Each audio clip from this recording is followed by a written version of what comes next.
Привет, это «Испытание правдой». Здесь я отвечаю на ваши вопросы, испытываю вас на прочность. Если градус правды повысится, у меня всегда есть стоп-слово. Ради бога, флюгиги Хаймен. Уверены? Да, прошу вас. Ваше право. Внести флюгига Хаймен. Итак, поехали. Ты поешь частушки? Ну вот, чтобы каждый вечер, так нет. А в детстве это, мне кажется, на каждом празднике было лучшим из развлечений, которые я мог созерцать. То есть частушки, они же не сразу появляются. Там есть песни страдания, заунывные, ну или просто какие-то народные. А вот частушки, это значит, уже градус вечеринки подошел к самой кульминации. Помню даже какие-то частушки вроде «Тракторист, тракторист, положи меня под низ, а я встану погляжу, хорошо ли я лежу». И что-то должно быть где-то так. Отличные были годы. Ты гадаешь? На ромашечке можно погадать. Сейчас нет, конечно. А в детстве, да.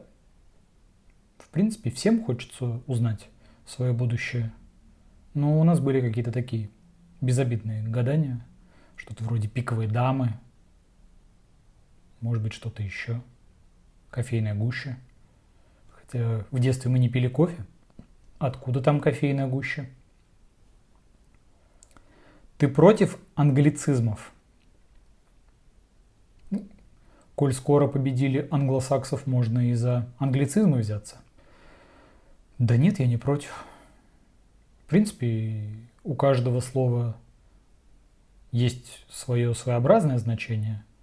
Так что если какие-то вещи появляются впервые, и у них уже есть название, то зачем изобретать велосипед, если был уже байк, например?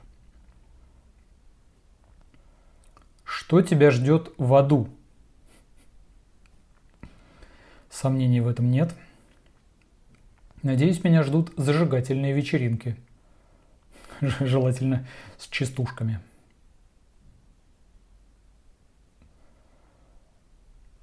Ты вообще нормальный? По версии военкомата, да. Я думаю, что критерий нормальности настолько эфемерен, что да, конечно, человек определяет нормальность других по себе.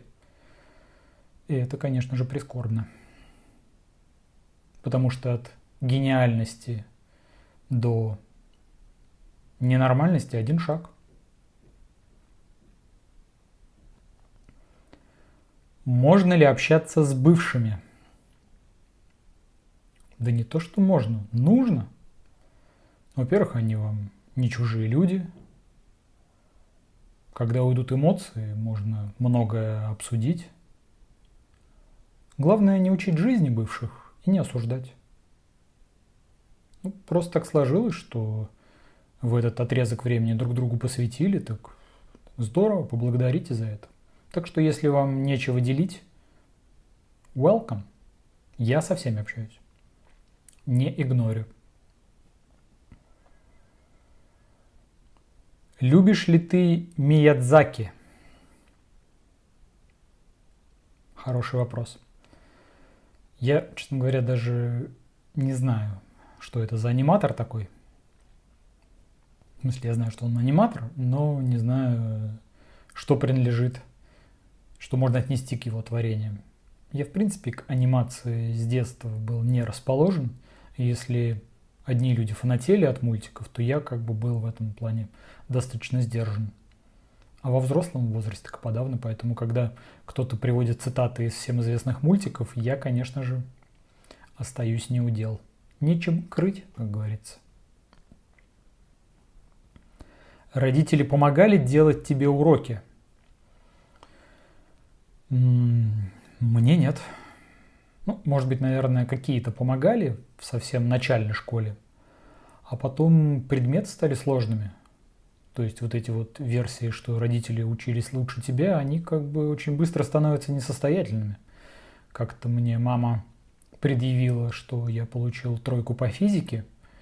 Мол, Мы вот с папой ого-го, а ты, ну, позоришь, что поделать. И я тогда, честно, откровенно сказал: мам, ну давай помоги мне, видишь, я не справляюсь, тупею на глазах. Мама открыла, посмотрела и сказала: ну, тройка так тройка. Поэтому я думаю, что это ответственность самих детей. Смогут научиться, научатся. Нечего родителям там делать. Какой лучший ответ на сарказм? Самый лучший, да?